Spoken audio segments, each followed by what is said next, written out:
What is going on, guys? So I just wanted to show you what I've been working on recently, and that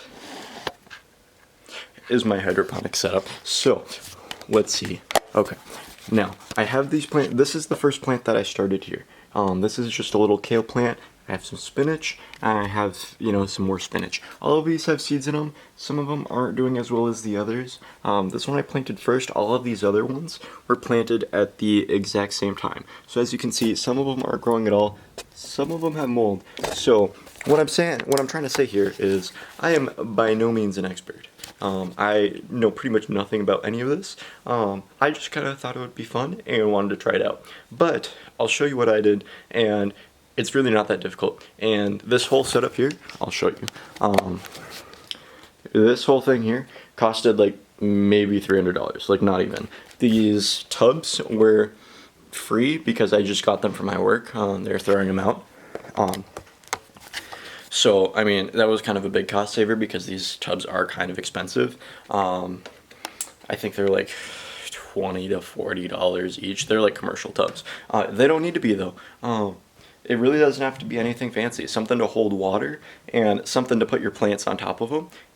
And that's pretty much all you need. So what I did here is I have a Kratky method going. I wanted to do aeroponics at first, but it's a lot more expensive and a lot more complicated. And I just wanted to get a proof of concept down. So what I have is I just have this nutrient solution in here. It's just the Master Blend. It's on Amazon. I think some other YouTuber makes it, but it works great. They have directions on there. You don't even really need these pH meters or the EC meter if you're just starting out. Those are cheap ones. They're only like 20 bucks. But I mean, you just put it in the water and stuff will grow. I didn't do anything to these. No pH up, pH down.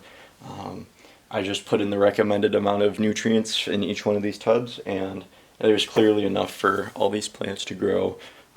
Some of them, they're not doing too well. Honestly, not quite sure why. Guessing not enough water, not enough, something. I don't know. But maybe they'll get there eventually. It is early. I could rearrange this whole system. I definitely will. This is just a proof of concept, but I'll show you kind of what I have here. So I have this whole big shelf. This is like a Husky shelf from Home Depot. It's like $100. Really nice. I would not use, if you're doing this, and I've seen other people do microgreens and they take those like little wire racks that kind of, they're kind of flimsy. Maybe not flimsy, but they're definitely not as sturdy as this, because there's like 500 pounds of water on here. I mean, each one of these has like 20 gallons in them, so this thing is heavy.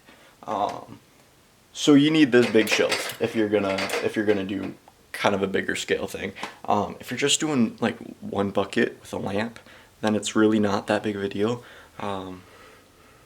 Then don't even worry about it. But if you want to kind of get like a whole system going, I would recommend just one of these shelves. It makes it really nice. It does light up your whole room, and I don't know, some people might not like that, but I think it's kind of cool just looking over and checking out my plants all the time, so I love it. So what I have growing here is, I'll show you, I have some spinach, and then kale growing.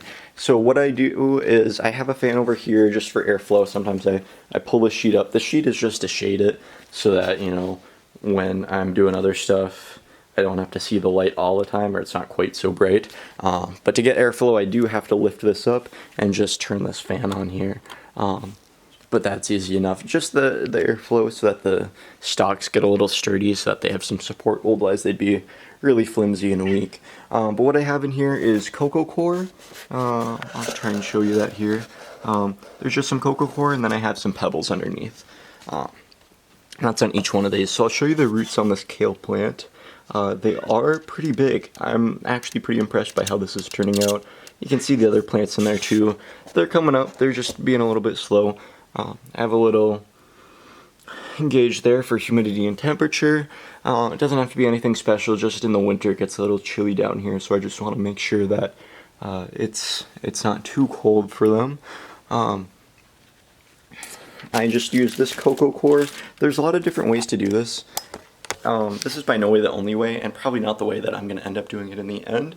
This is just the cheapest way that I could find to get this thing started. So, for example, this top part, I was going to get a sheet of plastic, but this is just like solid foam insulation that I used, and I cut holes in, and that is just what I'm using as support to put all the plants on top of, because it was like $10 for a sheet at Home Depot, and it was super easy, super cheap, and it works well for all of them. I got one sheet and it fit my whole setup here. So really, I just wanted to show you guys my progress that I'm making on this. It's still very early on, and I'm definitely going to be doing more on this in the future and updating you guys later.